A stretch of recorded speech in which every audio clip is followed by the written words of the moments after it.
Chapter 1: The Madman on the Beach. When I saw Raphael for the first time, I was 12 years old. My family lived in a big town far away from the sea, but my Uncle Miguel and his family lived in a little village on the coast. He had a cafe and a small farm there, and sometimes my family visited him. There, in that village, I met poor mad Raphael. I didn't know then who he was. I didn't know why he was mad. I knew nothing of his strange and terrible story. Now, 14 years later, I know exactly what happened, but Raphael is dead. Why should I tell people his terrible secret? Only I know what happened to Raphael. Only I know what happened to the young and beautiful Anita and to the soldier. Only I. The people in the village told me what they knew. Their stories were all true, every word. My uncle, his wife, Rodrigo the shopkeeper, nobody lied to me, nobody, not even poor Clara, Raphael's mother, and she was already dead when I went back to the village. Their stories were all true, but they didn't know what really happened the first time I saw Raphael. I was walking along the beach with my younger brother Pablo. Our parents were talking with my uncle and his family. We boys went along the beach to look around. At the end of the beach, there were high black rocks where the mountains behind the village came down into the sea. Near them was an old wooden boathouse.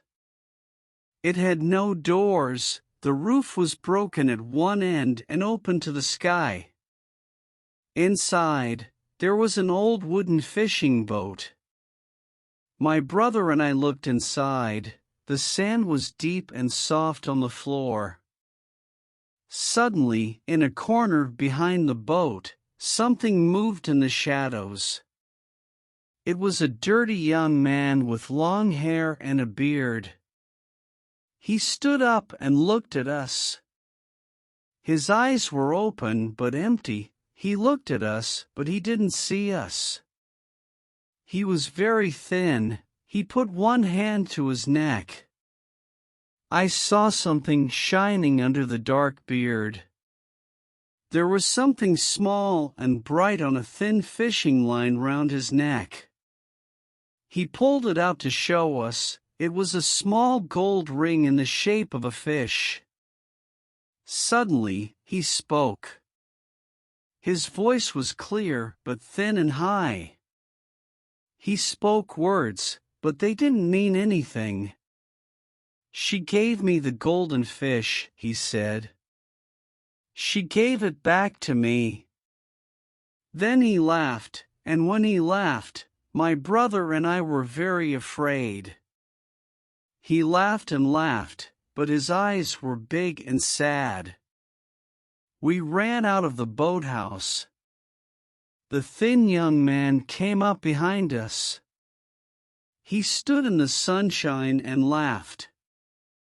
"She gave me the ring," he shouted. "I still have it." Some little boys from the village came running. Some of them threw stones at the thin, dirty man. "Crazy Raphael," they shouted. "Crazy Raphael." He stopped laughing and screamed at them. Then he went back inside the boathouse. The children laughed and ran away. We went back to my uncle's house. "Who was that crazy man on the beach?" we asked. "The children called him Raphael," said my uncle. "He's only a poor mad young man. He isn't dangerous. He went mad about a year ago. We don't know why. Nobody can help him, I'm afraid. His mother lives in the house at the end of the village. She brings him food every day. All the people in the village help her when they can. Soon, the adults began to talk about other things, but I never forgot poor Mad Raphael. Every time I thought about the village, I remembered the poor madman in the boathouse on the beach. Sometimes I saw him in my dreams. He looked at me with his big empty mad eyes. He called to me. He had the gold ring around his neck, and he held it out to me. He called for me to help him. My family went back to the town. After I left school, I went to university in the capital. I studied to be a doctor. I spent 2 years in the USA. Finally, I came back to my hometown, and I found work in a big new hospital there. In all those years, I never went back to the village. But then one of my uncle's sons got married, and all my family went there for a few days. There were many changes in the village, 12 years of change. There were new stone houses, there were new brightly painted fishing boats along the beach, a lot of them with engines. My uncle had a big, clean new cafe with tables and chairs and a television in the corner.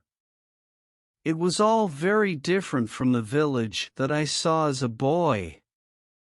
I went down to the beach on my first afternoon in the village. I wanted to see again the place where I first saw Raphael. I couldn't believe it. The old boathouse and the boat were still there. The boat was in pieces now, but the boathouse was bigger and stronger. There was some new wood on the walls and a new roof on it. I walked along the beach and felt the soft sand under my town shoes. There was a man sitting near the old boathouse. He was looking at the sea. He had long hair and long, thin legs. I came closer, and he suddenly looked round at me. It was Raphael. I saw again those same wide, crazy, sad eyes. The eyes were my dreams. He was 12 years older, his hair and beard were beginning to go gray, but they weren't as long and dirty as before. His face was very thin, and he looked ill. His clothes were old but clean. "How are you, Raphael?" I called, smiling. He put his head on one side and looked at me. His mouth opened, and he smiled. A thin, brown hand moved up to his neck. "She gave me the golden fish," he said. His voice was flat and empty. He coughed suddenly, a deep, dry cough. Then he looked with sad, yellow eyes at the bright, empty sea. I went back across the soft white sand to my uncle's house. I had an idea in my head. I was a doctor now. Perhaps I could find out what was the matter with this poor man. I could give him the best help that modern medicine could give him. I told my uncle what I wanted to do. There are special hospitals now in the capital for people like Raphael. I can take him there. If I can make him well, I will.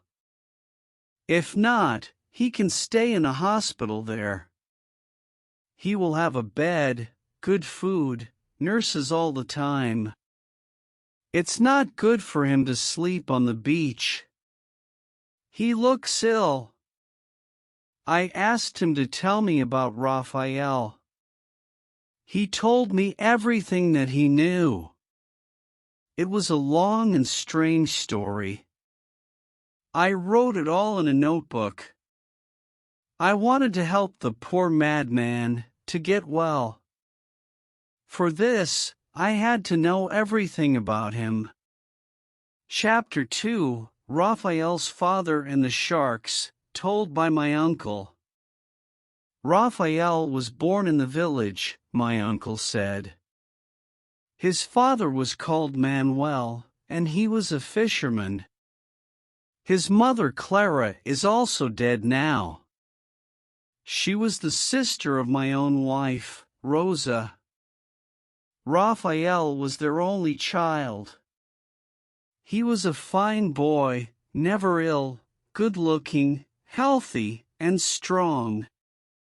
When he was about 8 years old, his father was killed. It was a terrible thing for the young boy. He was there and saw his father die. They were out in their boat, fishing with some other men from the village. I don't know what happened exactly. Something happened to the fishing nets, perhaps. They were caught under the boat. Manuel went into the water to do something with them. Suddenly, a shark attacked him. It was a complete surprise. The other fishermen could do nothing to help him. It was a big white shark.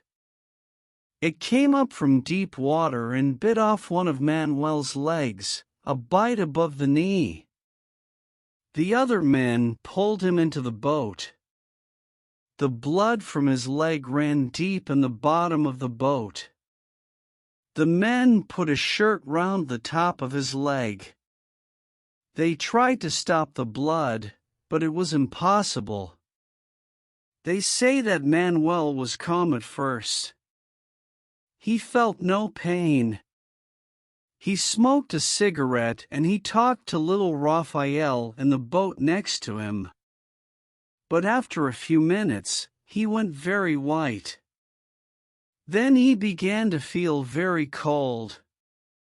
The men covered him with their clothes to keep him warm, but he became very weak and sleepy. Suddenly, he put his hand on Raphael's head. "Be a good son," he said. His voice was terribly tired. "Help your mother." Then he fell asleep, and in a few minutes, his heart stopped. After that, Raphael and his mother Clara lived alone in their house at the end of the village. Manuel's brother Ricardo helped Clara with money. All the people in the village helped her. Manuel was a good man. We always help our people when they need it. In a few years, Raphael was older and started to work. He became a fisherman too. He and his mother were poor, but he could earn enough money for them both. Raphael was a fine boy. He became a good fisherman. But he always hated sharks because of what happened to his father. Every few months, he did something very strange. When anyone in the village killed an animal for meat, Raphael asked them for the skin and the stomach. He took the insides of the animal that nobody wanted. Then he went out in his boat alone, far from the land. There, he threw the pieces of the animal into the sea and waited for the sharks to come. Sharks could smell blood in the water when it is many kilometers away. Soon, a lot of sharks arrived in the water around his boat. Then, Raphael took his fishing spear, stood up in his boat, and killed one or two of them. When he killed a shark, the other sharks tasted the blood. They began to bite and eat the shark. So, then there was more blood in the water, and more sharks came.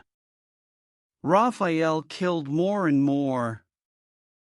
After an hour, he was almost too tired to stand. It was a really dangerous thing to do in a small boat, but he was smiling when he told me about it.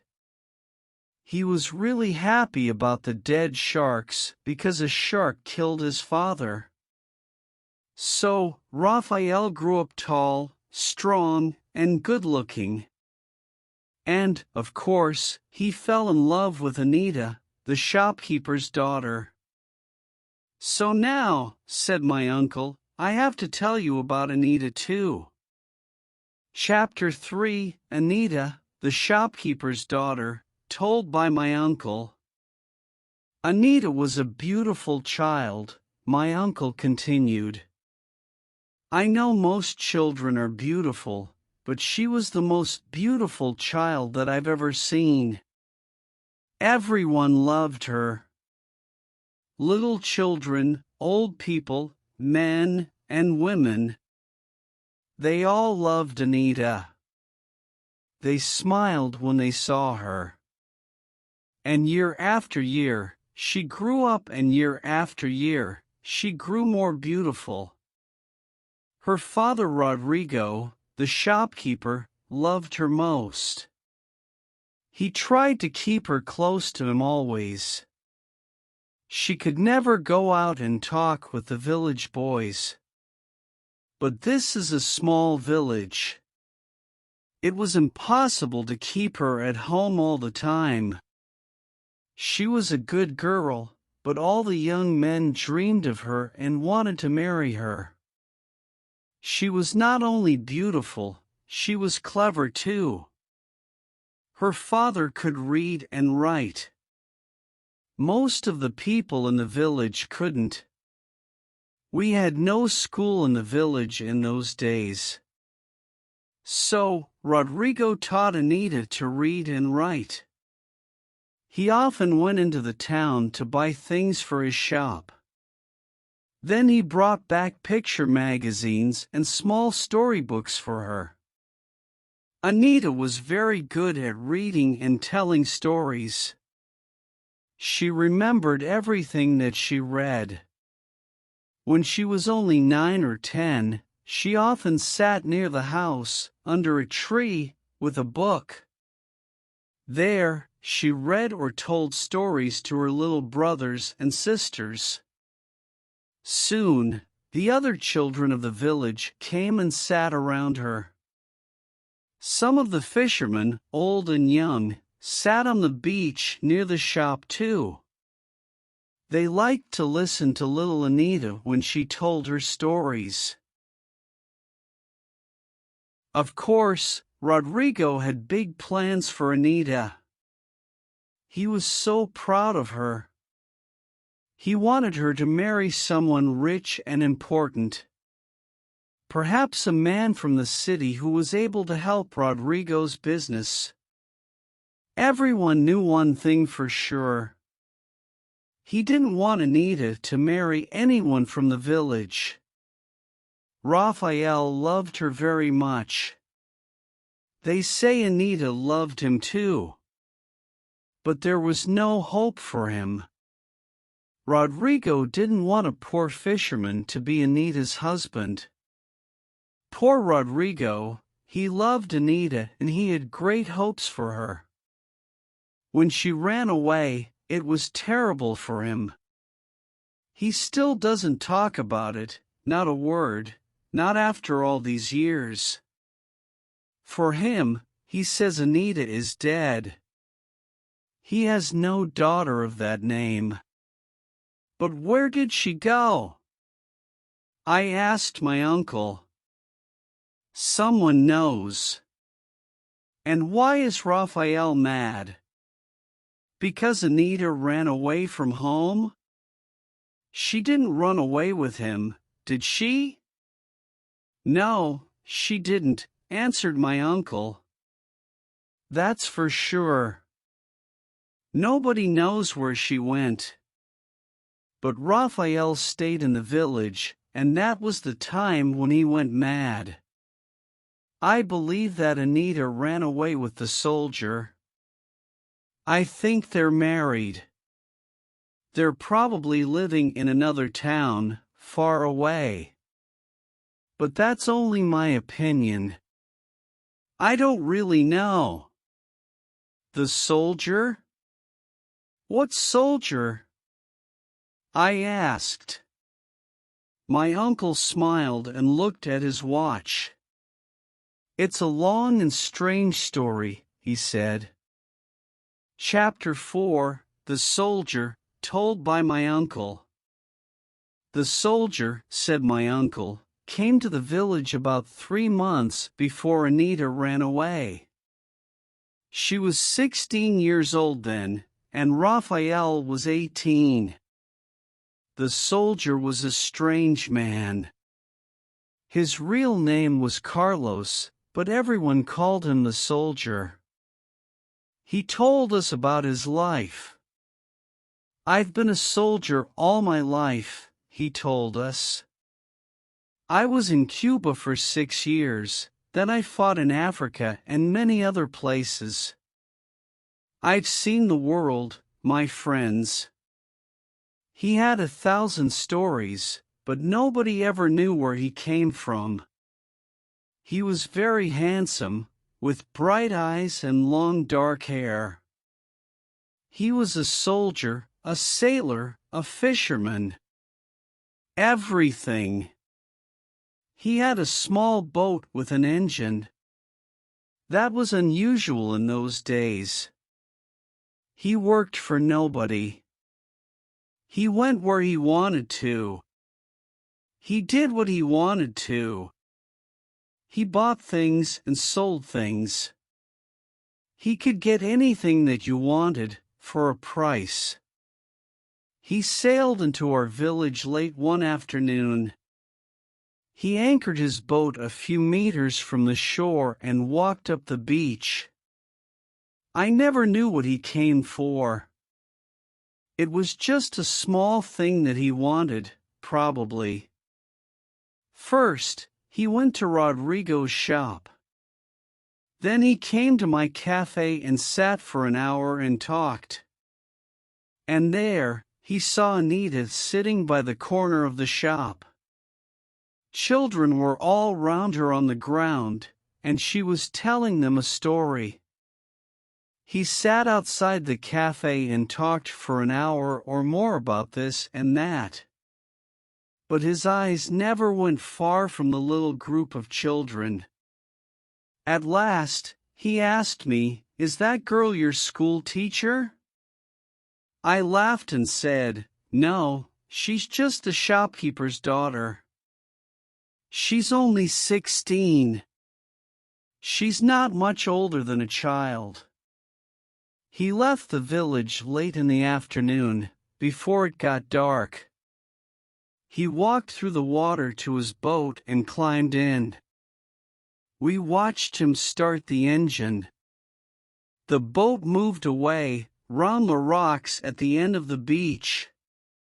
Everyone in the village stopped what they were doing. Anita too stopped in her story. Everyone watched the strange thing.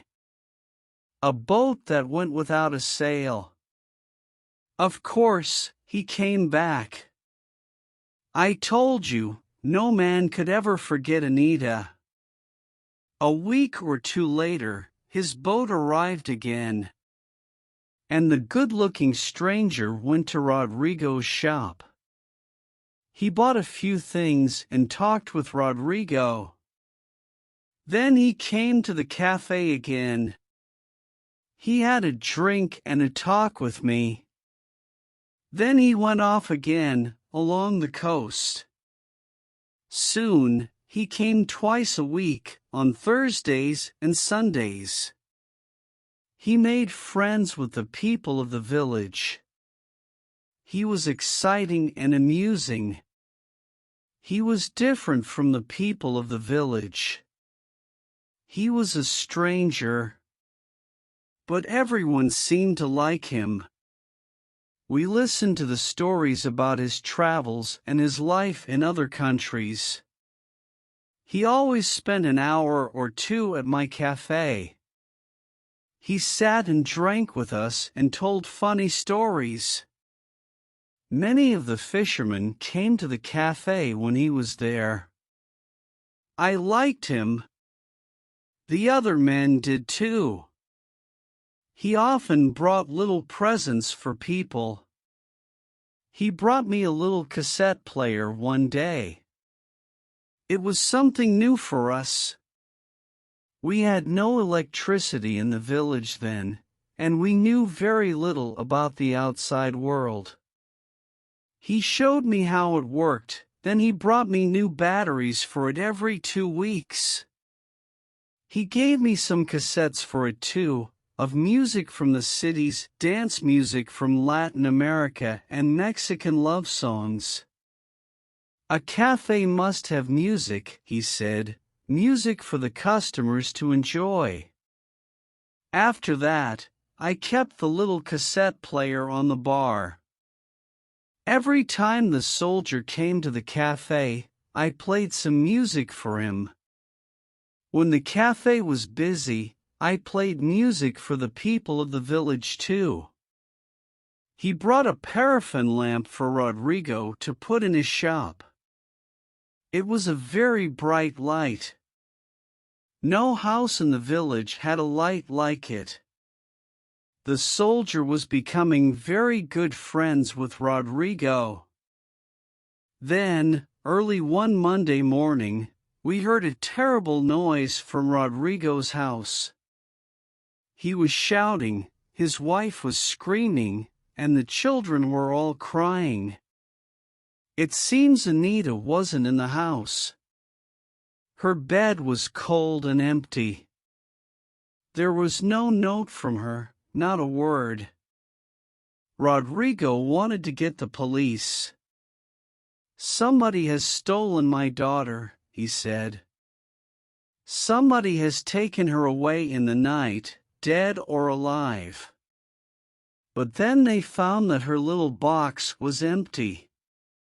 Anita's best clothes and favorite things weren't there. Even her little storybooks were gone. So Rodrigo stopped talking about bringing the police for a few days. He was terribly angry. He spoke wildly and fought with everyone. Nobody could speak to him. Then suddenly, he seemed to cut her out of his life. He never spoke her name again. Still doesn't talk about her. Only a brave man speaks Anita's name in front of him. We never saw the soldier again. He was here on the Sunday afternoon and evening, as usual. He spent most of the evening in the cafe, listening to the music. Then he left at about 10 o'clock. I watched him go out to his boat. It was dark, there was no moon, but I heard him start his engine and go off to the west. And the next morning, Anita was gone, and we never saw her or the soldier again. So I and most people in the village believe that she ran away with the soldier.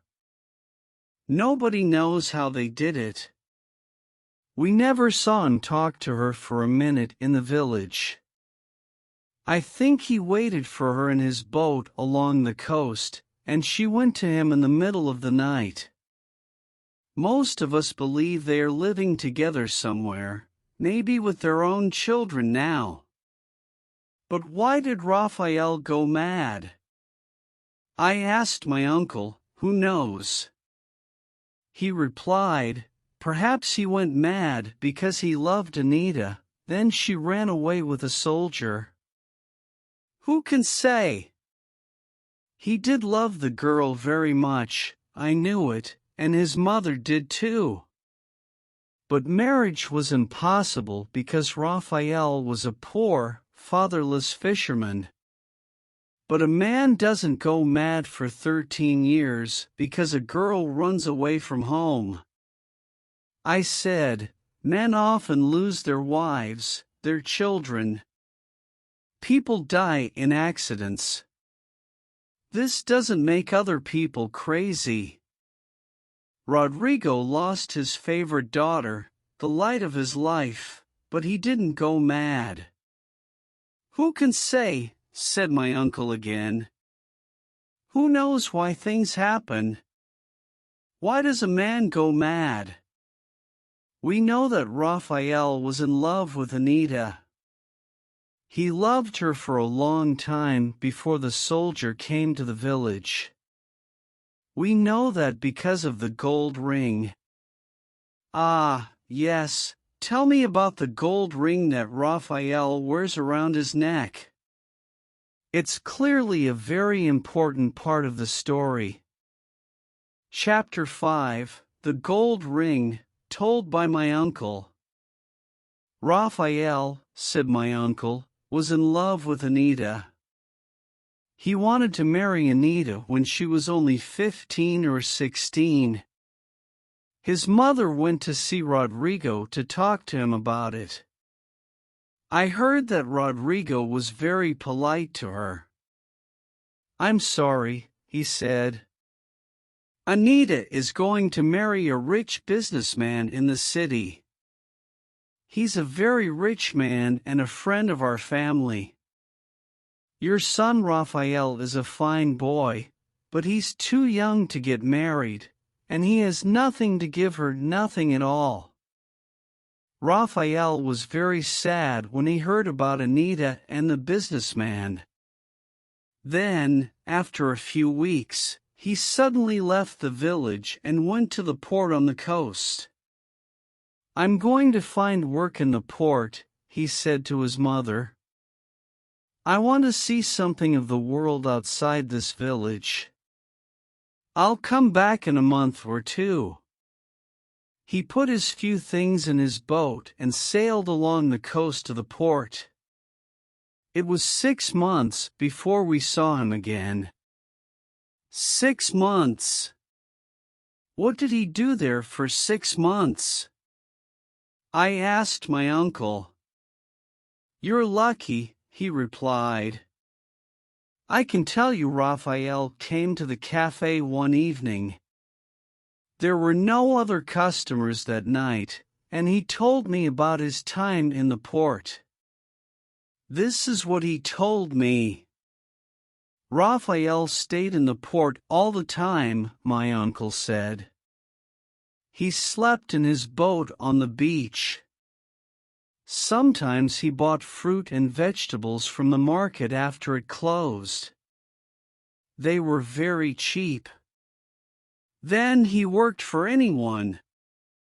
He did anything. He carried things for people. He loaded and unloaded boats and lorries. Every morning, very early, he went fishing. Then he sold the fish on the beach before he started work. Slowly, very slowly, he began to save some money. Raphael met an old goldsmith in the town. He was a good old man. Raphael helped the goldsmith when he could. He cleaned his shop for him and brought packages and messages for him. He talked to him and made coffee for him. He watched him while he was working. Soon, he became a good friend. Raphael never took any money from the old man. He never asked for any. Then one day, the goldsmith asked Raphael what he wanted. He knew he wanted something, and Raphael told him. I want a gold ring for a girl in my village, he said. It must be in the shape of a fish, a long fish with its tail in its mouth. How much will this ring cost? A lot of money. I know it's not enough, but I'll work for you until I've paid for it. The old goldsmith made the ring for him. I'm sure Raphael paid much less than its real cost, but it took 6 months of hard work to pay for it. Soon after Raphael came back to the village, he went with his mother to see Rodrigo.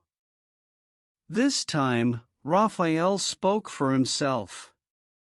"Señor Rodrigo," he said quietly, "my father is dead, and my mother is poor, but I'm hard-working and honest, and I'll be a good husband to Anita. One day, I'll be a rich man like your friend in the city, but I'll be a better husband to Anita than the businessman because I love her with all my heart." Then he gave the gold ring to Rodrigo as a present for Anita. Of course, Rodrigo didn't agree to a marriage between Anita and Raphael.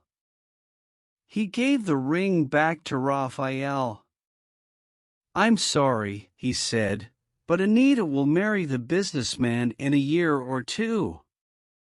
That is decided, and I am not going to change my plans."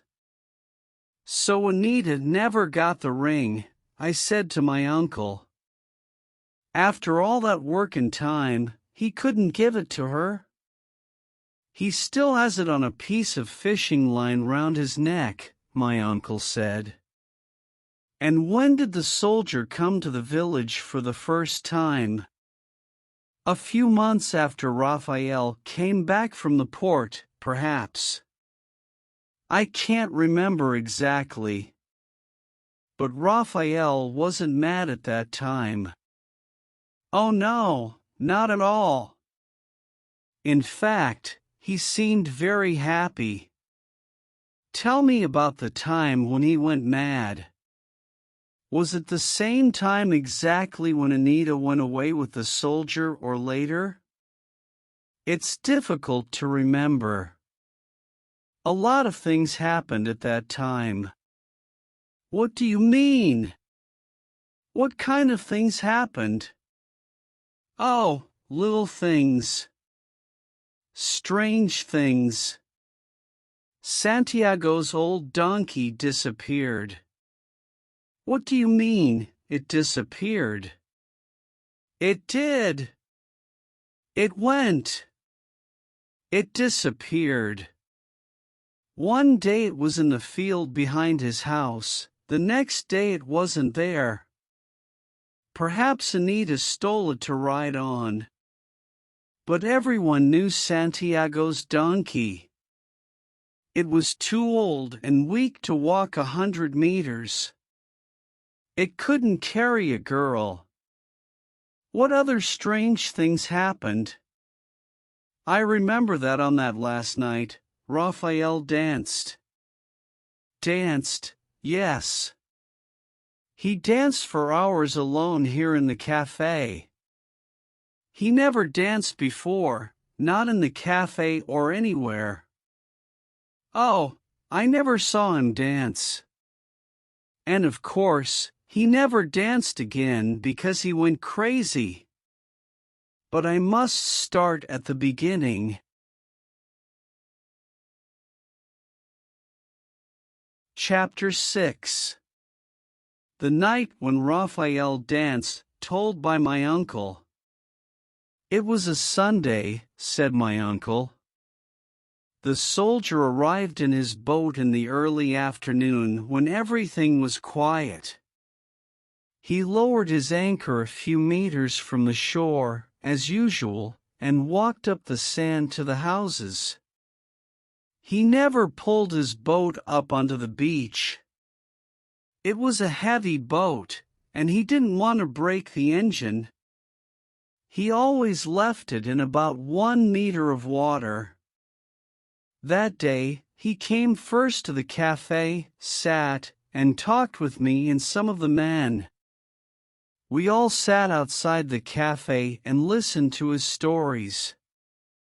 Then, later in the afternoon, he went to Rodrigo's shop and bought a few things. He had a big can of paraffin in the boat for Rodrigo's new lamp. I saw him give it to him. The soldier and Rodrigo sat and talked and drank coffee outside the shop for about an hour. When it got dark, he went with Rodrigo into the house behind the shop. I could see the bright light from the lamp through the window. Then the soldier had a meal with Rodrigo. After the meal, he came back to the cafe and sat with me and some of the fishermen. It was very dark, and we sat inside.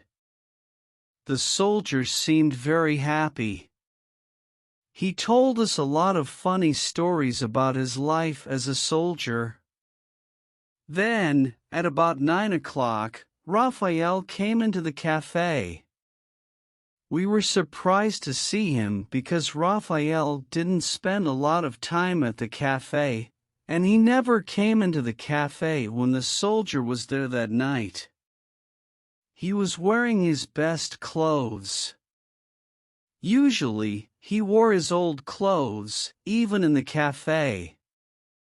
He was wearing his best shirt and trousers.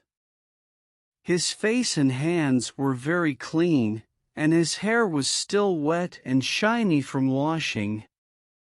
I asked myself, is he trying to show the soldier that he is not just a poor fisherman?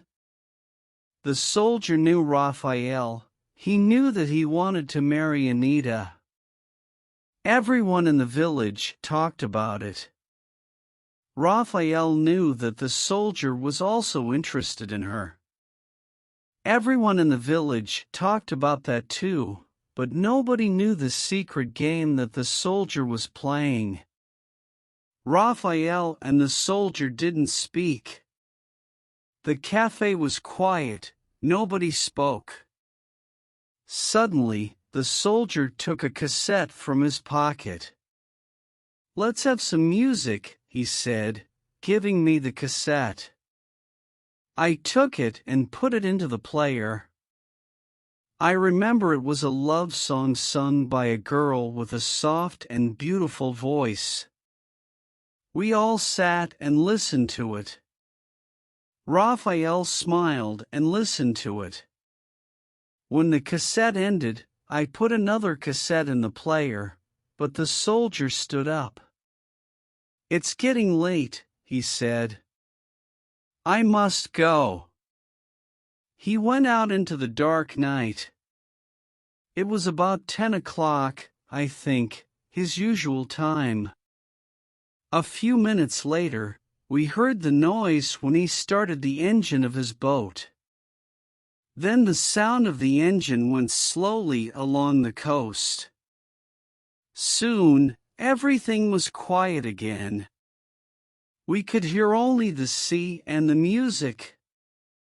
The girl on the cassette was singing another love song. It was a sad song, slow but strong. The fisherman and I sat quietly and listened. Suddenly, Raphael stood up in the corner of the cafe and began very slowly to dance alone in the shadows. His eyes closed. He moved to the music. He danced, his head back, eyes closed, a strange half-smile on his face. We all watched him in surprise. After a few minutes, we laughed and went on talking, but Raphael went on dancing alone for the rest of the evening. Every time the music stopped, he looked at me with big dark eyes and said, "Again," and I put another cassette in the machine.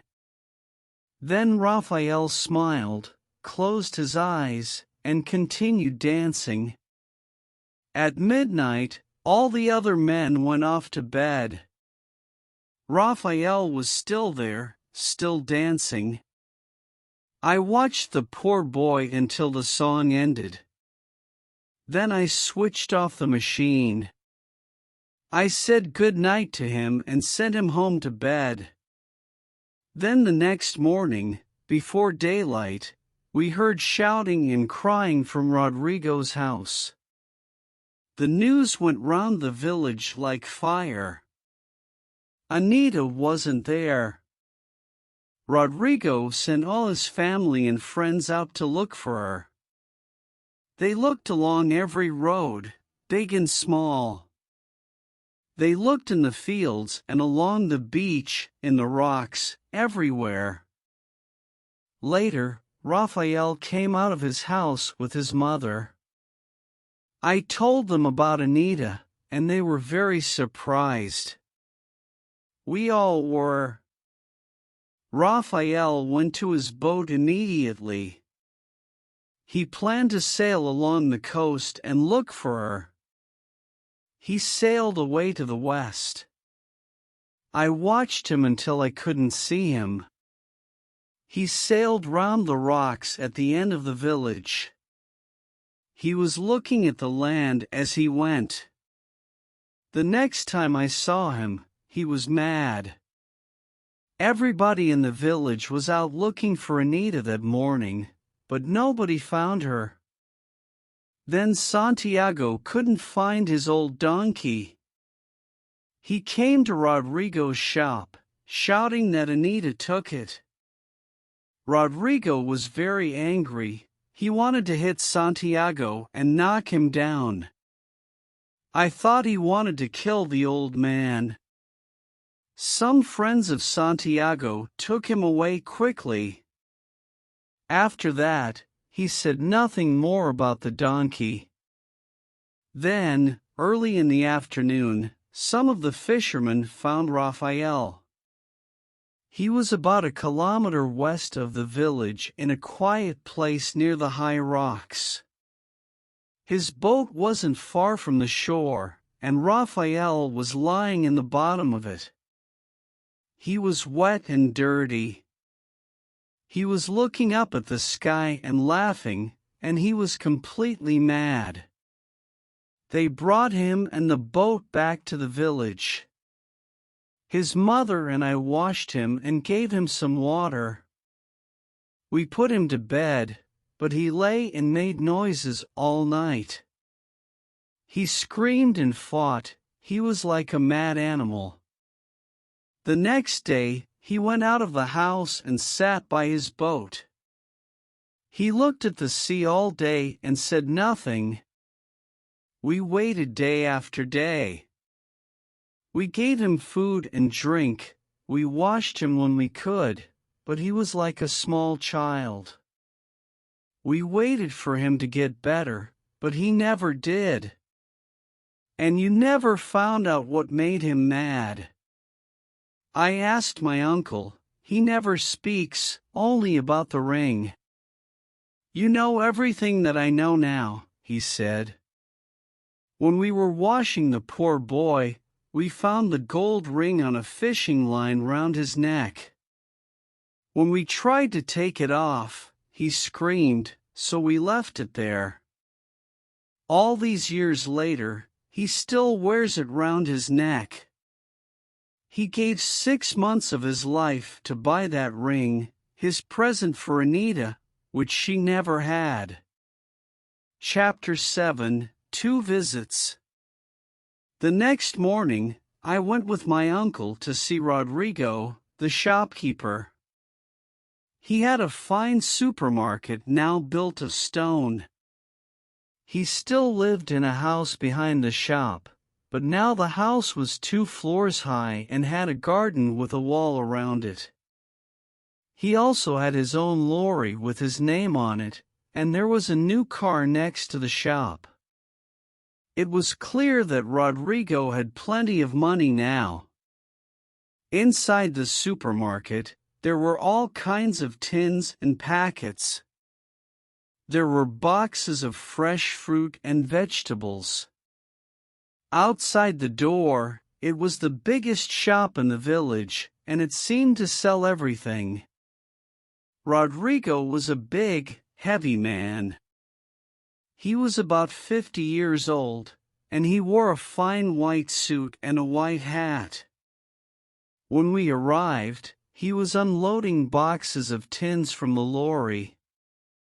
He was picking them up 3 at a time and taking them into the shop. He was big and fat, but he was still a very strong man. He was polite and friendly to my uncle and me. He knew I was a doctor. He invited us into his house. We sat and had coffee and talked about the changes in the village since my first visit as a boy. At last, I told him my ideas for helping Raphael. Then he wasn't so friendly. A doctor, he said. He needs more than a doctor. I don't know why he's crazy, nobody does. God knows I've helped him and his mother over the years. I've given them food when they were hungry and money when they needed it.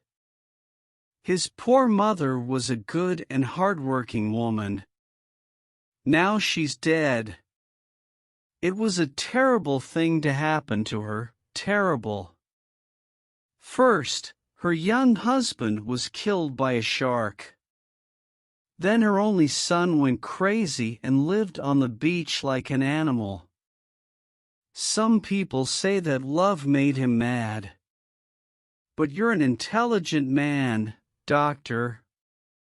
You've studied at university. Does a young man of 18 years go mad for love of a girl? A strong young man in good health? It's a stupid idea. I believe he wasn't in good health. I think he was ill. I don't know the problem exactly. You're the doctor. Help him, make him better if you can. But look for the facts, don't listen to people's silly stories. So you don't think that your daughter Anita was the reason for his madness? I asked. Rodrigo didn't look at us, he looked at the wall for a long time. I don't have a daughter called Anita, he said at last. I had one many years ago, but she's dead. After that, he said nothing more about Raphael or Anita. Soon, we thanked him and left. Later that morning, a man came to my uncle's house. He was small and thin. He stood at the back door with his hat in his hands. When my uncle saw him, he brought him inside. He found a chair for him and gave him a drink. "This is Luis Valdez," he said to me. "He's a farmer. He has a farm just outside the village to the east." We sat and talked about farms and the weather. Then the man began to ask me about Raphael. "Is it true, the story that I hear?" he asked. "Are you trying to save Raphael, the poor crazy boy?" "I'm a doctor," I answered, "and yes, I'm interested in Raphael. I'm trying to find out why he went mad. Perhaps I can make him better, perhaps not." "My wife asked me to talk to you," he said. "She's Mata Rodrigo's second daughter and Anita's younger sister. She says she wants to talk to you about Anita and Raphael. It must be a secret. She knows things that even her father Rodrigo doesn't know. She wants to help Raphael, but she doesn't want to make her father angry or unhappy.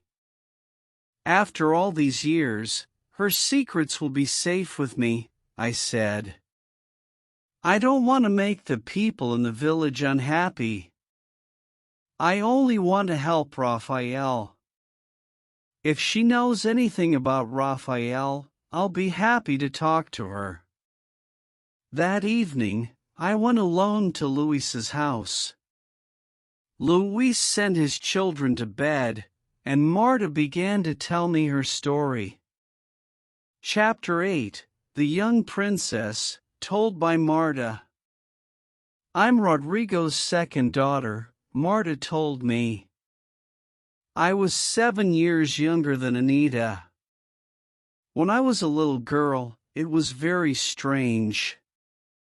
Anita was beautiful, I wasn't. Anita was clever, I wasn't. She could read and tell stories, sing and draw pictures. I couldn't. I was small, fat, and stupid. But I've been lucky. I married a good husband. I have 2 healthy sons and a pretty daughter. Now I'm very happy with my life. But I must tell you about my sister Anita. It's true that she was beautiful and clever, but I'm sorry to say she wasn't a very good child, not very nice. Our parents gave her everything she wanted. She could do anything she liked. She never worked or helped her mother in the house. I remember that her hands were always clean and beautiful. Her fingernails were long and pink. They were never broken or bitten like mine. Everyone thought she was beautiful and clever. Everyone smiled at her. Everyone did what she wanted. She became proud and lazy. I remember she told us stories sitting near the house, but her voice was very loud and clear, and all the people near us could hear her clever words. She often sang to herself in the house, but she sang only when there were people outside to hear her. I'm sorry, this isn't important really, but she did other things, worse things. We slept in a small room at the back of the old house. I was only 8 or 9 years old then. Anita had most of the room for her things, and I slept in the corner. One night, I remember, it was very late. Our parents were in their room, asleep, and something woke me up. I saw Anita going quietly out of the room. She was wearing a dress and shoes. The moon was very bright that night, and I couldn't sleep again. I lay awake, waiting. About half an hour later, Anita came quietly back into the room and got into her bed. "Where have you been?" She was very angry because I was awake. "Go to sleep, stupid girl," she said.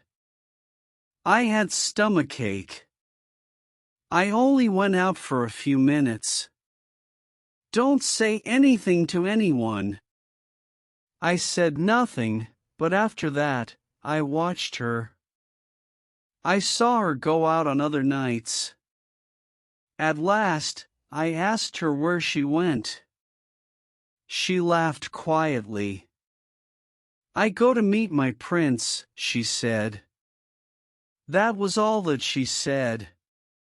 Her head was full of the stories that she read in her books. She loved stories about princes and princesses, stories about magic carpets which could fly and magic lamps and rings. These were the stories that she told us most often. She didn't have to read them, she knew them all. She imagined that she was a beautiful princess in the story. She never believed that she was only a shopkeeper's child. Perhaps a king gave her to her parents in secret when she was a baby. She had many strange and silly ideas in her head. But who did she go to see?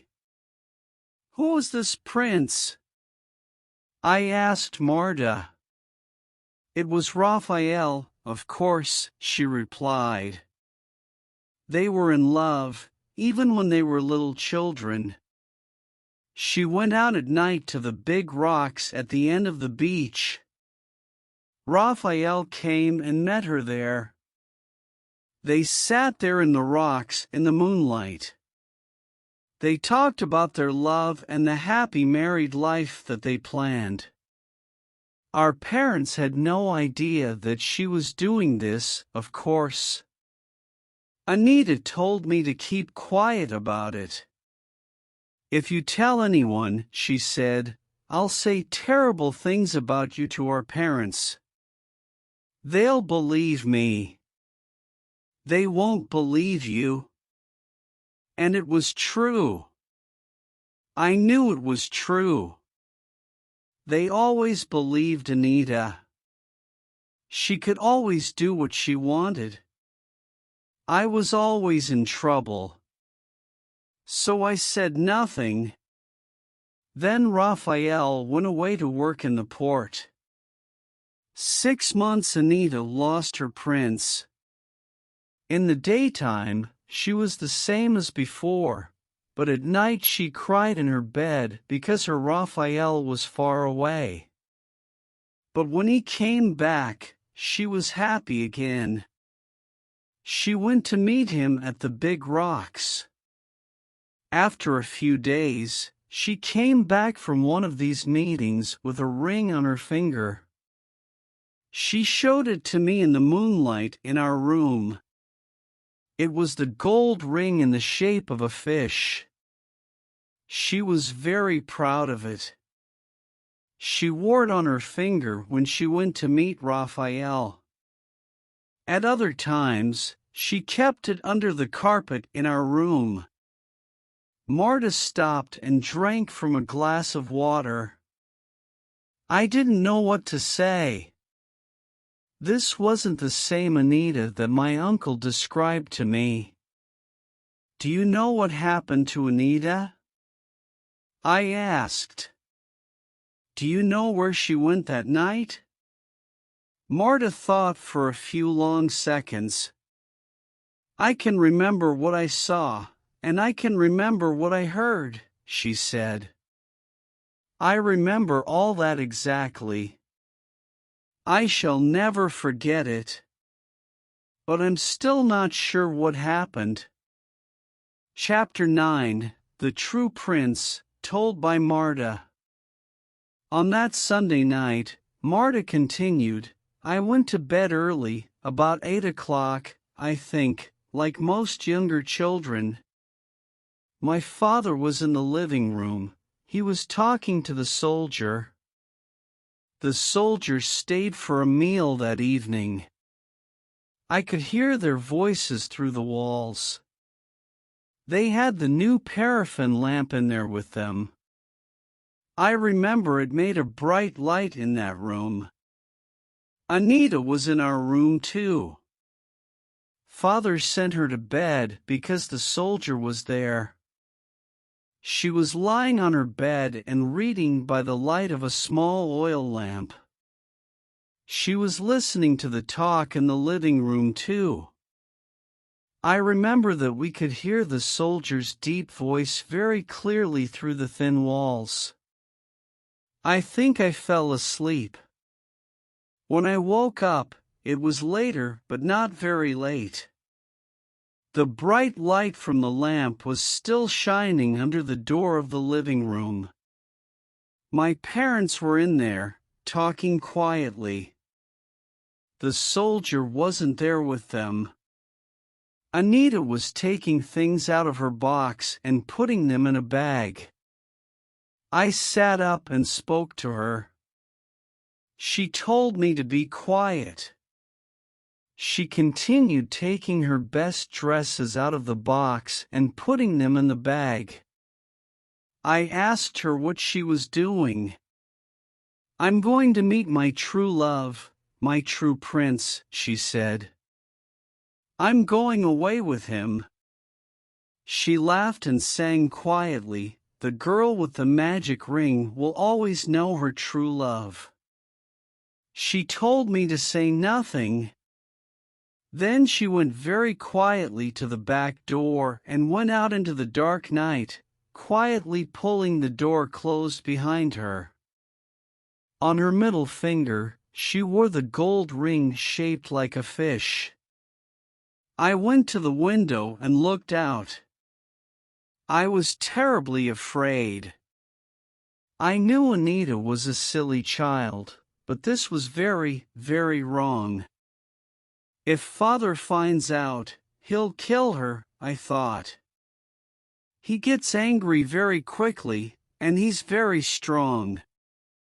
But I was afraid of Anita too, so I stood there looking out of the window. I cried quietly. There was no moon, and it was very dark. I heard music playing in the cafe along the beach. It was a nice song, a slow song. I listened to the music and the soft sound of the waves on the beach. Soon, I felt a little better. After a long time, I started to feel cold, so I went back to my bed and fell asleep. I woke up again much later. The house was dark and quiet. My parents were asleep. Nobody was talking anywhere in the house. Anita's bed was still empty. I went to the window again. The moon was up, and I could see the houses along the beach. There was still a light in the cafe and music playing. I went back to bed. I cried until I fell asleep. I hoped that it was all a bad dream. When I woke again, the first gray light of the new day was in the room. Anita's bed was still empty. I lay in bed with my eyes closed until my mother came to wake us. When she found Anita's empty bed, she started to shout and scream. Then I opened my eyes. I soon started to cry too. I never told them where she went. All what she said, there was terrible shouting and crying in our house that day, but we never saw Anita again. So, you think she went to see Raphael that night? I said slowly. Oh no, said Mata. I think she went to meet the soldier, Carlos. That's why she called him her true prince. He was like someone in a story, you see. First, the beautiful princess falls in love with the poor fisherman. Then either he turns into a handsome prince or a real prince comes along and takes her away to his palace. I'm afraid Anita was quite a silly girl, really. She lived the stories in her head. After the soldier came to the village, she started to meet him at night. She went to the same place in the rocks, but she was meeting the soldier, not Raphael. She went there many times. Then that night she didn't come back. She went away with him in his boat. In those days, perhaps a boat with an engine was like a magic carpet. But she was wearing the gold ring when she went, I said. Yes, she took all her best things, dresses, her storybooks, and the ring. But Raphael has that ring. He has worn it round his neck for more than 13 years, I know, she said. I think she spoke to Raphael that night. I think she told him her plans. Then she gave him his ring and went off to meet the soldier somewhere along the coast. Is that what you really think? I asked. Yes, said Mata. She said goodbye to Raphael and gave him his ring. Then she went to meet the soldier. That's what made Raphael mad. He went to look for her the next day. But all the time, he had the ring around his neck. He wanted her to come back, or he wanted her father to find her and bring her back. But she never came, and when she didn't come, Raphael went mad. When you talk to Raphael, what does he say? He holds the ring and says, "She gave me the ring," or "She gave me the golden fish," I answered. "Exactly," said Mata. "First, she took his ring and said, 'I love you,' then she gave it back to him and went away with a soldier. That's what made the poor man crazy." "What was so special about the ring?" I asked. "What did Anita say?" "Something about a magic ring?" "The girl with the magic ring will always know her true love." "It was in her story," said Mata. "Her own story. She wrote it herself. It wasn't a story that she read in a book. It was her favorite story. She told it to us hundreds of times, and it was about a magic ring. Yes, in fact, I have the story here. Anita wrote it in a notebook, and I kept it. It's the only thing of Anita's that I have. I can't read it, of course, but it's that story." Marta went into another room and came back with a small, thin notebook. She carried it carefully in both hands. She put it on the table in front of me. It was a cheap school writing book. The pages were yellow with age. There was only one story in it. It was called The Ring of the Golden Fish. The story was short. It was written in pencil in the large, clear writing of a young child. Louis and Marta looked at me. I realized they were waiting. They wanted to hear me read the story to them.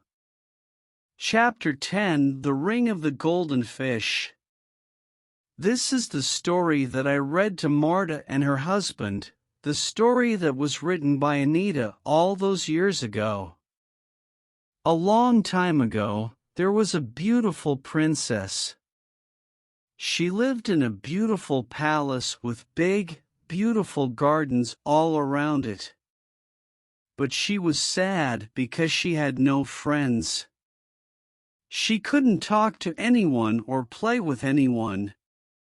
She was a prisoner in the palace because she was so beautiful. Her father wanted her to marry a rich, handsome prince. But the princes in that country weren't handsome, and the rich men weren't princes, and the handsome men weren't rich. So she married nobody, and she was very sad. One day, a poor fisherman came to the beach at the end of the palace gardens. The gardens were very big and went as far as the sea. The fisherman caught a big, golden fish, and he wanted to kill it. But it was a magic fish, and it spoke to him. "Don't kill me," it said, "and I'll give you a magic ring. And with this ring, you can marry the princess." So, the handsome young fisherman put the fish back into the sea. Soon, it came back with a gold ring in its mouth. "The man with this magic ring will always know his true love," said the fish, and it swam away to the bottom of the sea. The handsome young fisherman was called Roberto. Here, the name Raphael was written first and then changed. When Roberto put on the ring, he saw in his head a picture of the princess. He fell in love with her. He walked through the gardens to the palace, looking for the princess.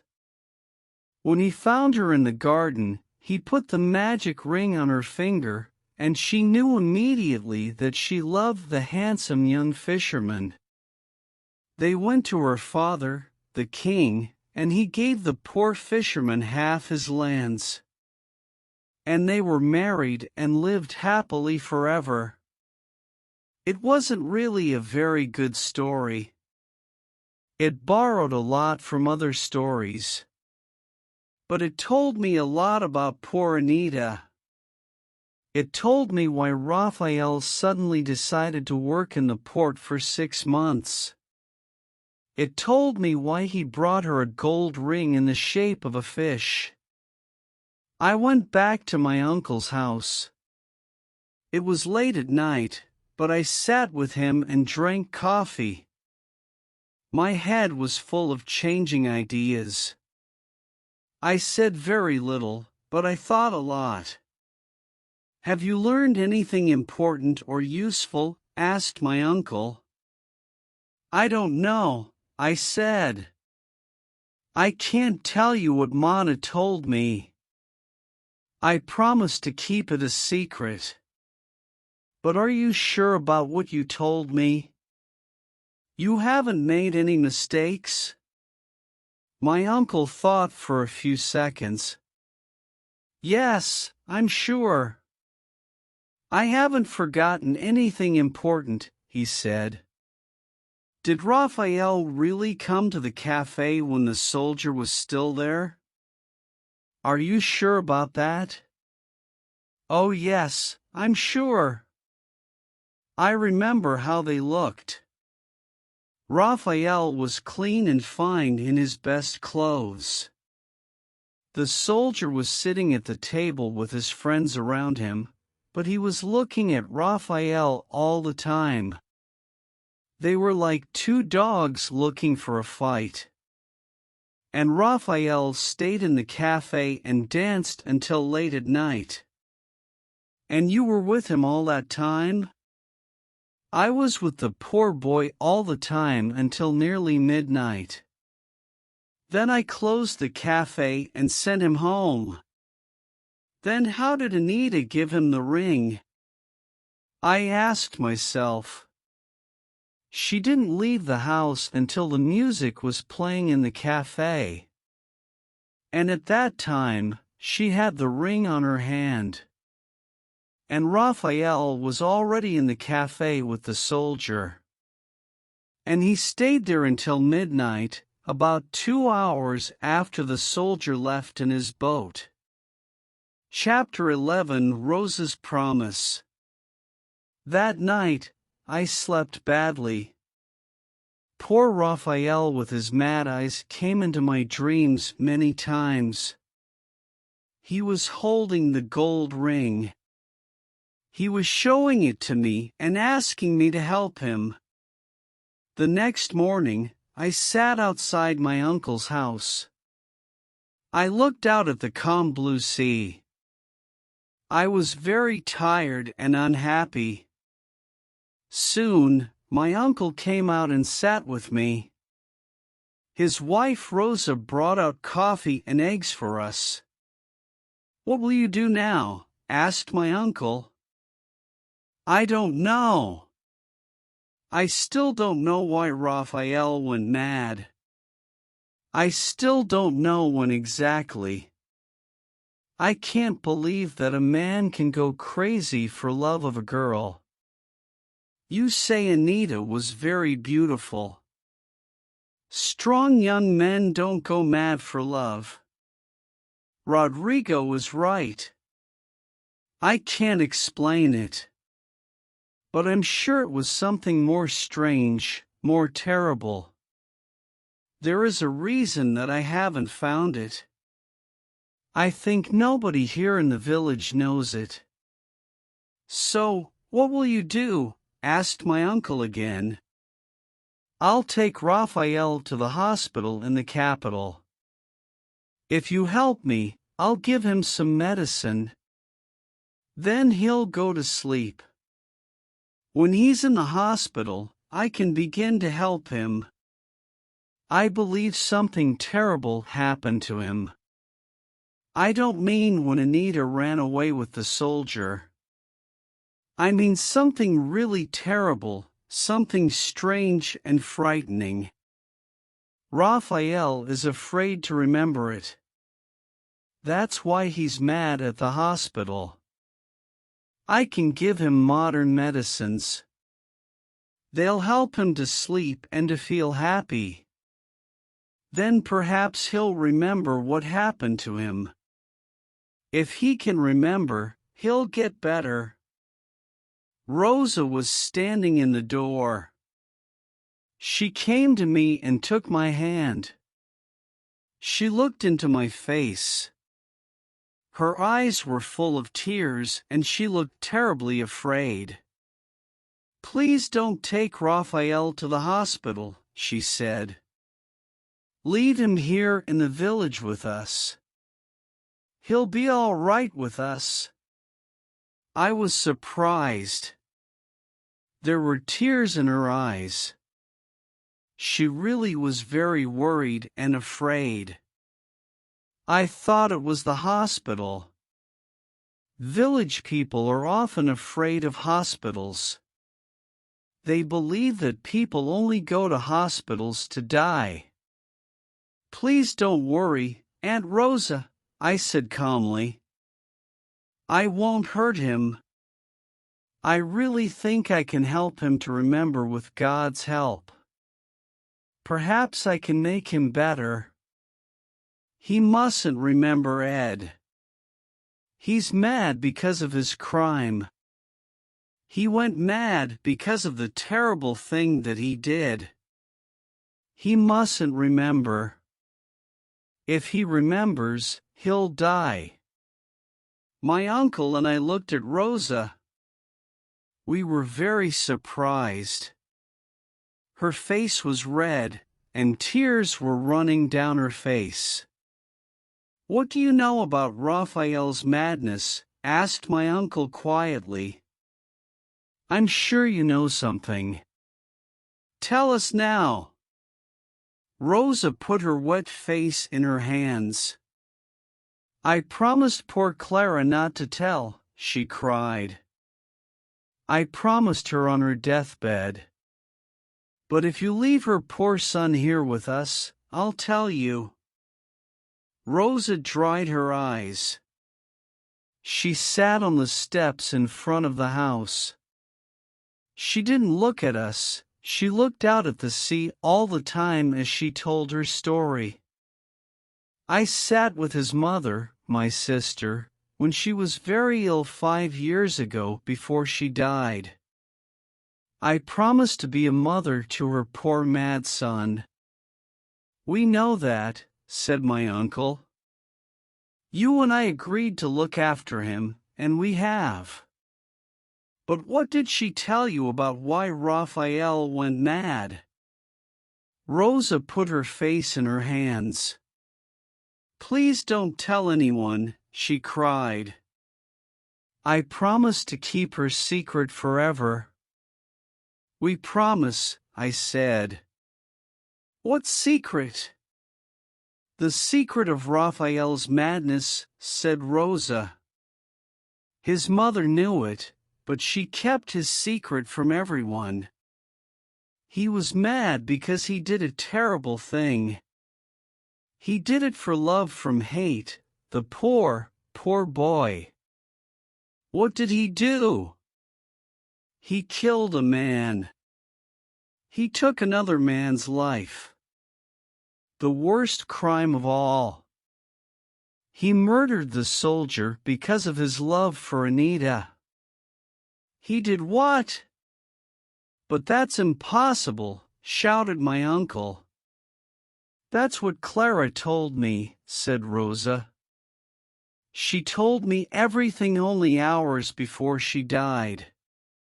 She couldn't meet God with that secret in her heart.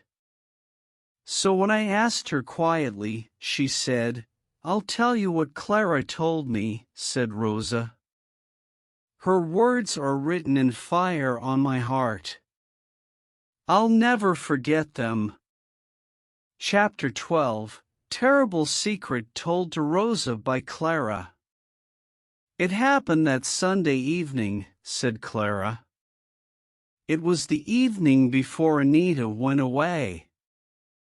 I cooked some fish and rice for myself and Raphael. Soon, it was ready, but Raphael was out in his boat. He often went out soon after it was dark. That day, he was out for more than an hour. Then I heard his boat come onto the beach near our house. As you know, the house stands alone at the end of the village.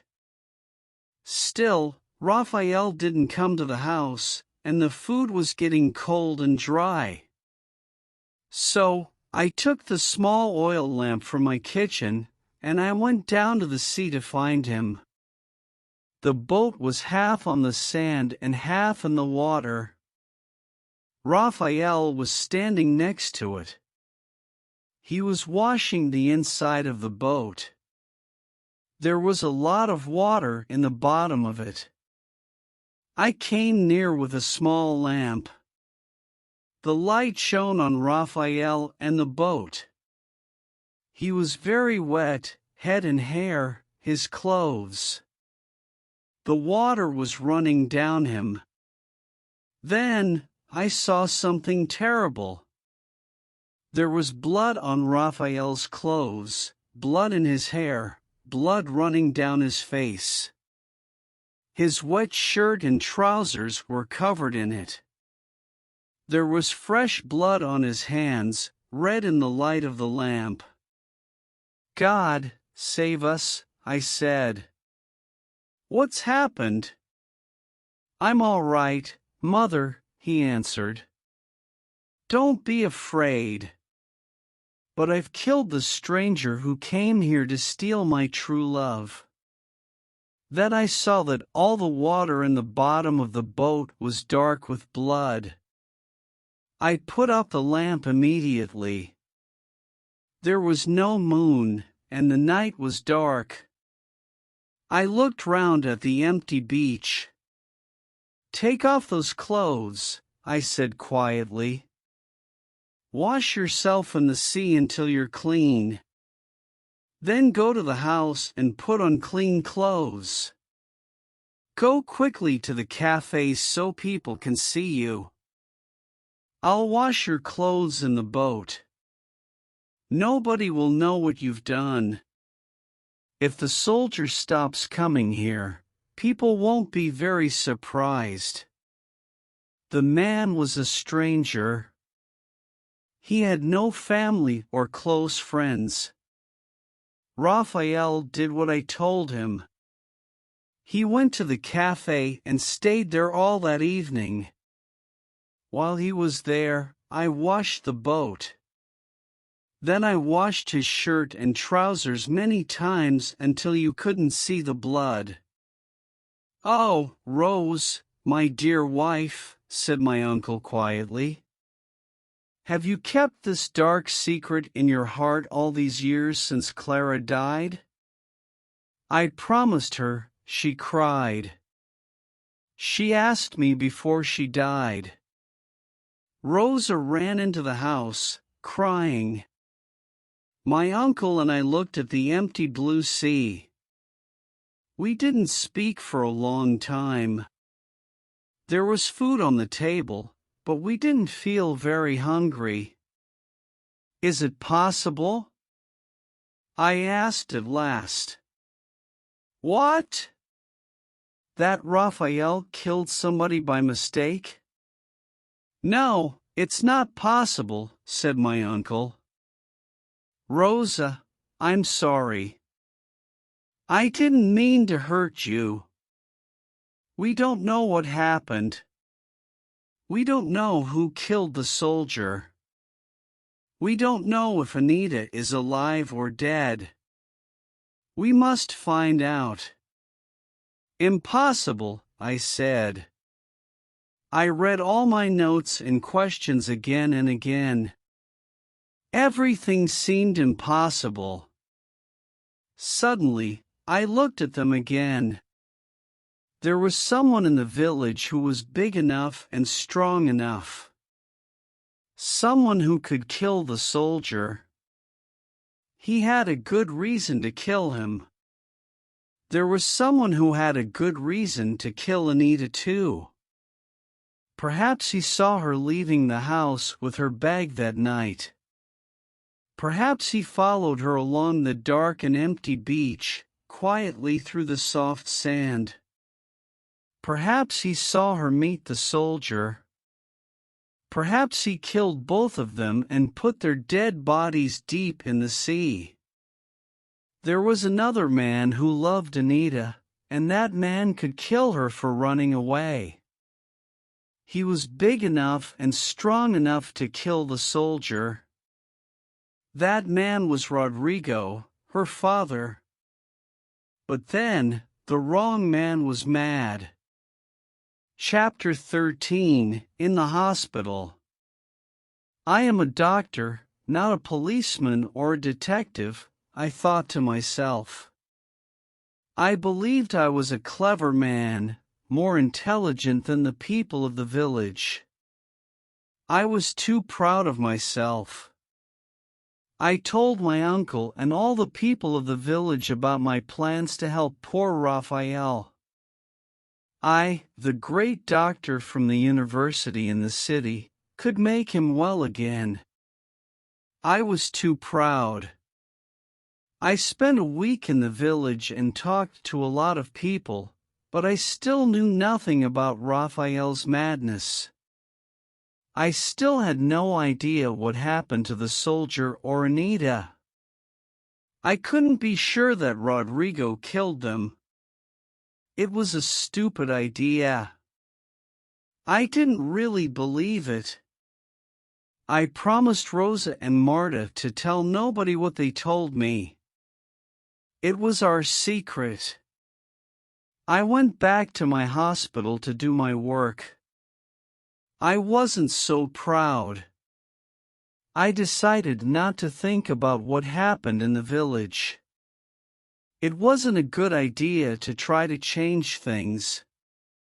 I heard nothing from my uncle or anyone in the village for almost a year. I often dreamed of Raphael and his gold ring when I was very tired, but I never went back to the village. I didn't want to meet those good people. I was sure they didn't have a good opinion of me. Then one day, a fisherman brought a note to the hospital. It was written by Rodrigo, the shopkeeper. It said, "Raphael is very ill. We think he's dying. Please come immediately. Only you can help us. Please come. Remember, my dear daughter Anita and poor mad Raphael, and help us. Your uncle asked me to write this letter, but I want you to come too. Perhaps, at last, we can find out what really happened to my daughter all those many years ago." Rodrigo Garcia. I took a small ambulance from the hospital and went to the village. I was there in a few hours. I went straight to my uncle's house. Raphael was there, lying on a bed. Rosa was putting cold, wet cloths on his head. Raphael was very thin and yellow. When I came into the room, he coughed weakly. Blood ran from his mouth. Rosa washed away the blood with another cloth. It was already red with Raphael's blood. "It's tuberculosis," I said immediately. "He's very ill." "Yes, I know," said my uncle. "That's why I asked you to come. It's very bad. I don't think there's any hope for him." "I'll take him to the hospital," I said. "I've got an ambulance with me, with medicines and nursing.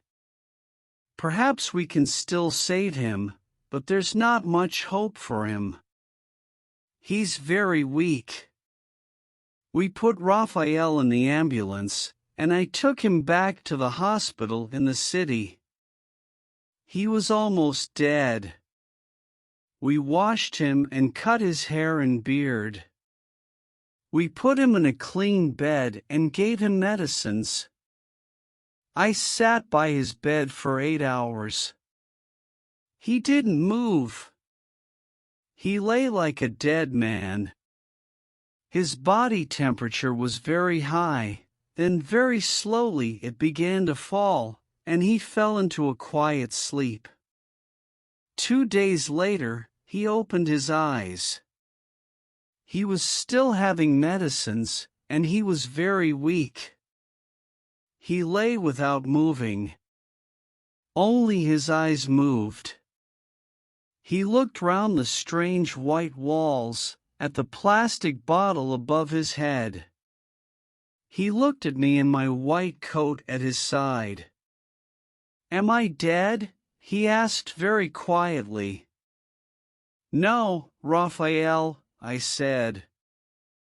"You're in hospital." "I'm a doctor."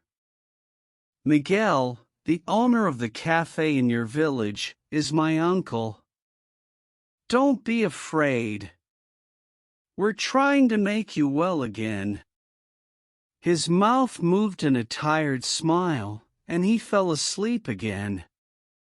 I brought a nurse to sit by his bed.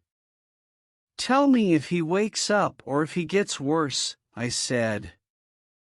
Then I went to my room in the hospital and fell on the bed. I was asleep in a few seconds. There was little hope for poor Raphael. He was thin and weak after all the years that he lived on the beach. For years, he ate very little. He slept on the cold, hard ground. The tuberculosis was very bad. He was very, very ill, but he wasn't mad. He could speak very little. Most of the time, he was very tired. But when he spoke to me, his words were clear and calm. He lived for 6 days in the hospital. He slept, he woke, and when he was awake, he talked to me, coughing blood. He told me everything. Then, on the 6th day, he fell quietly asleep, and after a few hours, his heart stopped, and he was dead. After his long years of pain and madness, I was happy that his death was quiet and easy.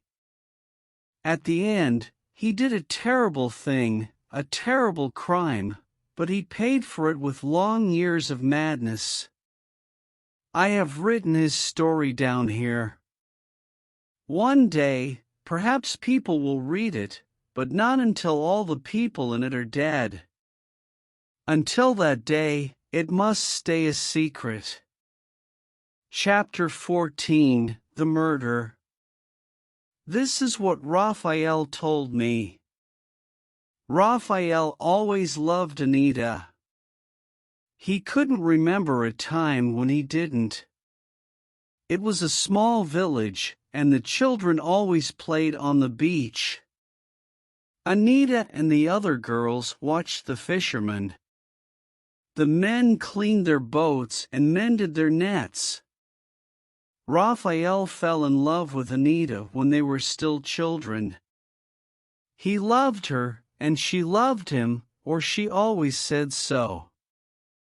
But her father wanted her to marry a rich man, a fat old man, perhaps old and ugly, but he must be rich and important. Raphael could do nothing to change Rodrigo's plans. There was a place in the rocks at the end of the beach to the west. The children often played in it. It was like a little house in the rocks. In the evenings, Raphael sometimes met Anita there. She came out of her house very quietly and ran to their secret place in the rocks. There, She and Raphael talked for a few golden minutes, then she ran home again, afraid of her father. Anita was only 15 years old at that time, but her head was full of the stories in her books. She was sure she was in love with the handsome young fisherman.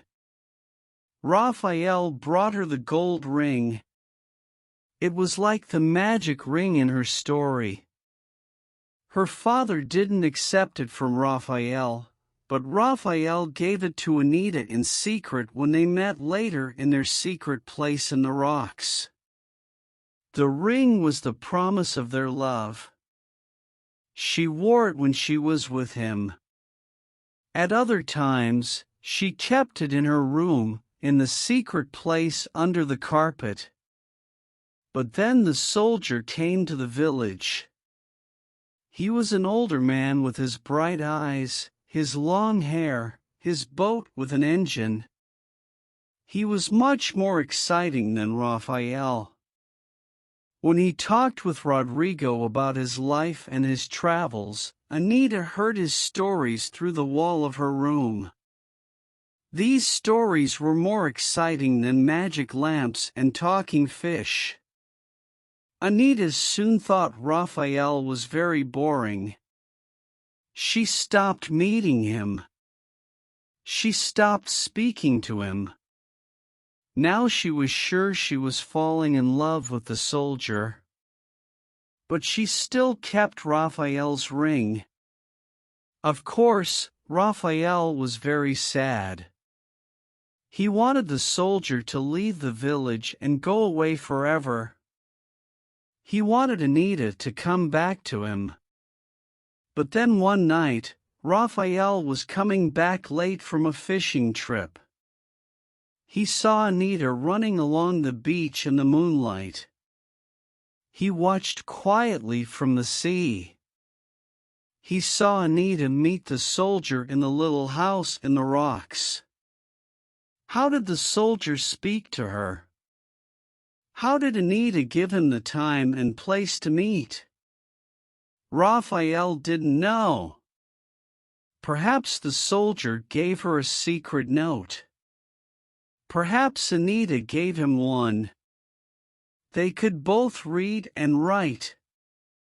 Raphael left his boat and swam to the shore. He moved very quietly through the rocks. The soldier's boat was in a small piece of open water on the other side of the rocks. It was only about 10 minutes from the village along the coast. Raphael watched and waited until he saw Anita run back to the village. Then he watched the soldier swim back to his boat. After a few minutes, the soldier started his engine and went away to the west. Raphael was very angry, but he was angry with the soldier, not Anita. He hated this man who was a stranger in the village, a man who the people all accepted as a friend, but a man who was now stealing Anita, his own true love, from them. Next time the soldier came to the village, Raphael watched him. When the soldier went away in the evening, Raphael went quietly along the beach to the place in the rocks. Soon, the soldier's boat came back into the place in the rocks, and he lowered his anchor. The soldier swam for a few minutes in the moonlight. Then he sat in the boat again and smoked a cigarette. He sat for a long time, looking sometimes at his watch. At last, he swam to the beach and went to the secret place in the rocks. He waited there, and soon Anita came hurrying over the rocks. She and the soldier kissed long, loving kisses. They sat in the little house in the rocks. The soldier held her close. They talked and laughed and kissed again. And all the time, Raphael watched and listened to them with black hate in his heart. After that, Raphael followed the soldier every time he came to the village. The soldier did the same every time. Sometimes Anita didn't come to the place in the rocks, but the soldier always waited for her there. Then Raphael knew how to kill the soldier. It was a good plan. The next time the soldier came to the village, Raphael's plan was ready. The soldier arrived in the village that Sunday and went to Rodrigo's shop with a tin of paraffin. Raphael waited until it was dark. He saw the bright light of the lamp in Rodrigo's house. He watched the soldier start to eat the meal with Rodrigo. He had everything that he needed in his boat. He sailed out quietly to the place in the rocks, the place where the soldier always waited. He took his boat close to the shore and tied it to a rock. Then he went on foot to old Santiago's farm. The old donkey was standing, sleeping in its field. Raphael walked with it down to the beach near his boat. It wasn't very far. There he took the old donkey into the water and then killed it. He put the dead animal into his boat and went out into deeper water. He went to the place where the soldier usually left his boat. There he began to cut up the dead donkey, throwing the pieces into the sea. He and the boat were soon covered in the donkey's blood, but there was much more blood in the water all around the boat. Raphael knew that the sharks, far away in the sea, could smell it. Raphael kept the back legs of the donkey in his boat. He took a long, strong piece of line and tied the legs to it. Then he sailed quietly back to the village. There was no moon that night, though neither light from the stars. Soon, he could see the beach and the houses of the village. The lamp was still burning in Rodrigo's house. The soldier's boat was a few meters from the shore. It was always in the same place. The soldier didn't want to break his engine. Raphael moved his boat close to the soldier's boat and stopped. He went into the dark water and swam across to it. He had the end of the line in his teeth. He tied it to the bottom of the soldier's boat. Then he swam back to his boat and put the legs of the donkey quietly into the water. Now the soldier's boat had the smell of blood behind it. Raphael took his boat to the far end of the beach in front of his house. He pulled it half onto the sand and began to wash the donkey's blood from the bottom of the boat. He washed some of the blood from his clothes in the sea, but there was a lot of blood and water in the boat. Suddenly his mother came with an oil lamp. She saw the blood on his clothes and in the boat. She was afraid he was hurt. "Don't be afraid, Mother," he said. "I'm not hurt. This isn't my blood. I've killed the soldier." It was true. The soldier wasn't yet dead, but Raphael's plans were made. Raphael wasn't afraid to tell his mother. She always kept his secrets. She was very calm when he told her. She sent him to the house to change his clothes. She stayed and cleaned the boat. When he went to the cafe, he found the soldier there. He was surprised. He thought the soldier was spending the evening with Rodrigo. Raphael looked at the soldier, his enemy. he was smiling and laughing with his friends. Raphael thought, "The sharks are already waiting for you tonight. You're going to your death." The soldier left in the middle of the evening. He went out to his boat, started the engine, and went off to the west. Raphael stayed in the cafe, listening to the music. He was afraid, but he was excited too. When he heard the music, he began to dance to the songs, eyes closed. He saw in his head the soldier's boat. It went through the dark night, behind it the red line of blood, dark in the water. The engine stopped, the boat came quietly back to the secret place in the rocks. The soldier waited in the moonlight, smoking a cigarette, perhaps. Then he jumped into the dark sea for a swim. Something was waiting there, something big and hungry. It moved fast through the water. Perhaps there was time for one short scream. Then all was quiet again. The dark waters were calm, and the soldier was gone forever.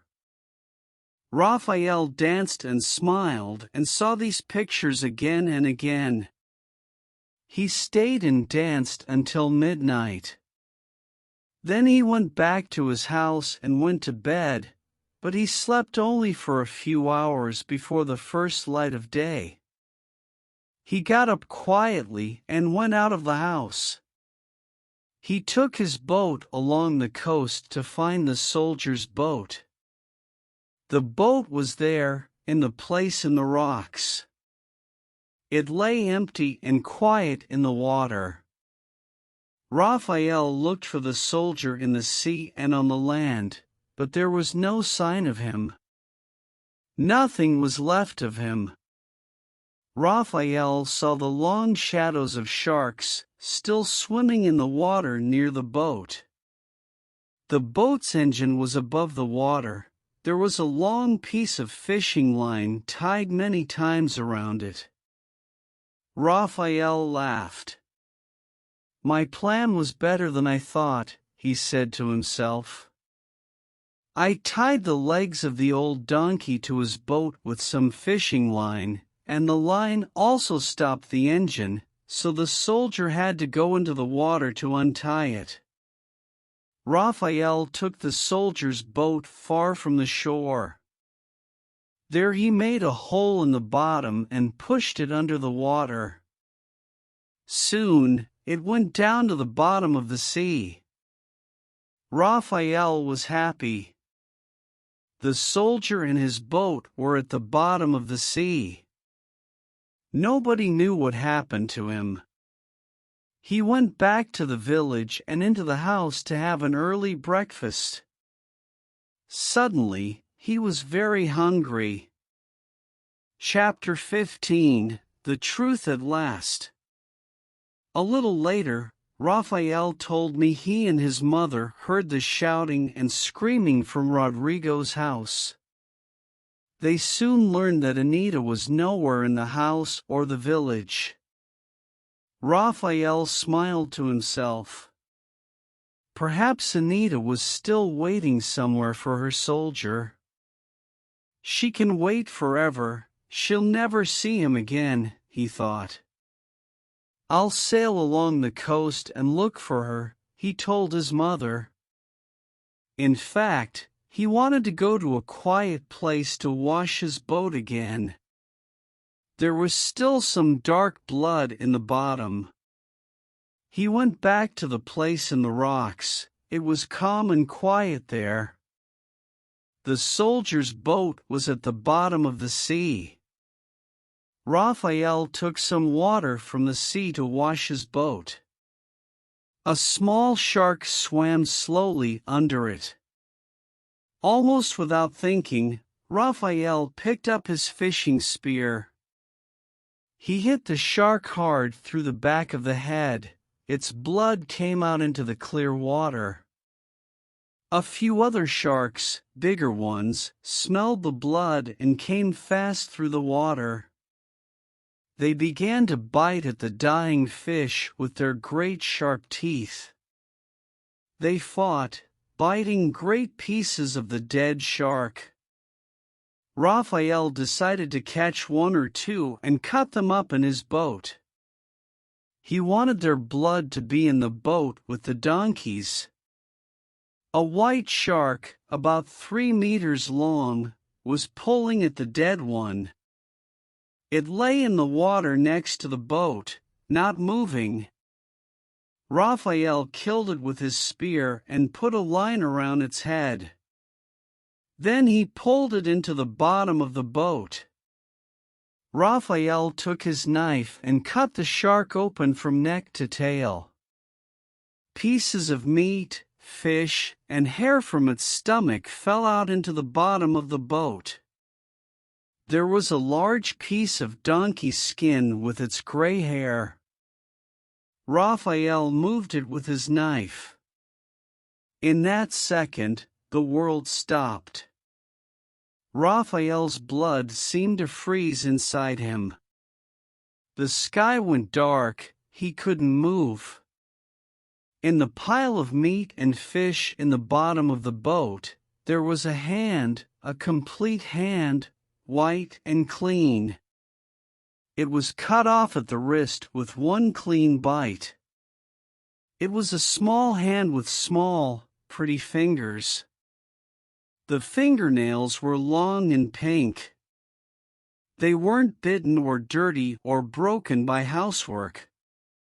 And on the middle finger of the hand was a gold ring, a ring in the shape of a golden fish. Raphael gave one great scream. He held his head in his hands. He knew now where Anita was. The night before, when the engine of the soldier's boat stopped working, she was there in the boat with him. Then he went into the water to look at the engine. She stayed in the boat. She saw him when the sharks killed him in the dark water. Perhaps she tried to pull him into the boat, but then she too fell into the blood-red water. And there she spent the last terrible seconds of her life with her true prince, the soldier. Raphael knew he couldn't continue living. He couldn't live with this terrible secret.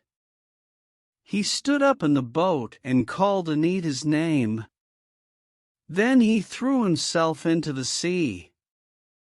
He lay in the water, face down. He waited for the sharp teeth in the mouths of the sharks to pull him down to his death, but they didn't. He felt them in the water all around him. Sometimes he felt them push against him, but they didn't hurt him. Then Raphael understood. God didn't want him to die this way, an easy death, a quick death. Too quick and easy for a murderer. He was terribly afraid. He tried to kill himself. He held his face under the water and tried to die, but he couldn't. At last, he climbed back into the boat. He sat like a dead man and looked at the little hand with the gold ring. After a long time, he took the ring carefully from her finger. He took a piece of fishing line and tied the ring around his neck. He had his ring again. He had it from Anita's own hand. I'll keep it with me forever, he thought. Then I will never forget my terrible crime. He threw the dead shark back into the sea. Then, last of all, he took the cold, white hand. He held it in his own hand for the last time. Then he put it carefully into the water. Then he lay down in the bottom of the boat, holding the ring at his neck. And he looked at the bright sky and talked to Anita, and they laughed and laughed. I took Raphael's body back to his village. He lies in the ground near that place in the rocks, the secret place where he and Anita spent many happy hours. I put the gold ring around his neck, the ring that he took from Anita's dead hand. It will stay with him forever. Nobody in the village knows what he did. Not Rodrigo, not my uncle or Rosa. They still believe that Anita and the soldier are living somewhere far away. I can see no reason to tell them anything different.